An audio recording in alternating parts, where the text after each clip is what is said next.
澳門真正嘅煙火氣，從來都唔係淨係喺名勝景點入面，而係藏喺大街小巷默默駐守嘅老字號車仔檔。今日我哋走入街頭巷尾，探訪5間紮根多年嘅車仔檔，聽下佢哋嘅故事，品味屬於澳門嘅市井溫柔。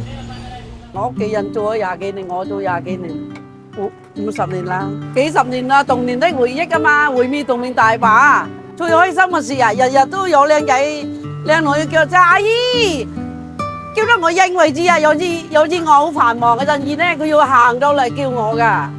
呢區街坊係好熱情噶，我好感恩啊。個小朋友咧細仔啊，啱啱出世冇幾耐，佢喺度長大嘅，好多人幫我湊仔。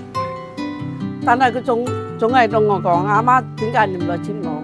咁我話我要揾錢嚟養你啊嘛，跟住佢就明白咯。希望個仔全剩啦，2個仔，子彈1個全剩啦。阿姨一個人都搞唔掂啊，係咪啊？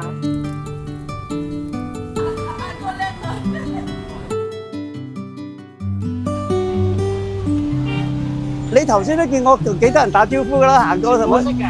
唔識我唔會同佢打招呼噶啦，啲街坊啊、熟下都行過都係咁嘅，好多都細個已經嚟幫襯嘅，老豆帶佢落嚟買到而家佢都話嚟買嘅，因為我哋買咗幾十年都係咁煲噶啦，睇下自己身體做得到咪做多幾年咯。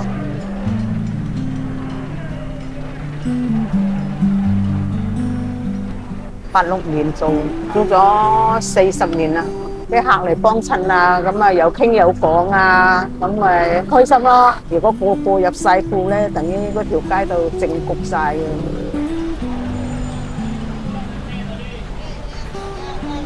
基本3代人啦，但係啲仔女嚟啊，我爸爸由細到大70年代，橫家宅門都係車仔度，就澳門本佢就車仔度，我明白啦。42年啦，計我由初喺度學開始做咗幾多年咧？咁我諗應該10幾年都有啦。車仔檔咁佢都係家族式經營咁樣啦，咁佢都係保留到落嚟嘅。咁但係即係始終都係要日曬雨淋咯，要即係肯做啊，肯捱啊，唔怕辛苦啊，你先會係傳承到落去或者經營到落去咯。即係我跟住我老豆學咗10幾年，我都有翻咁上下水準先出到嚟賣嘅，係啊。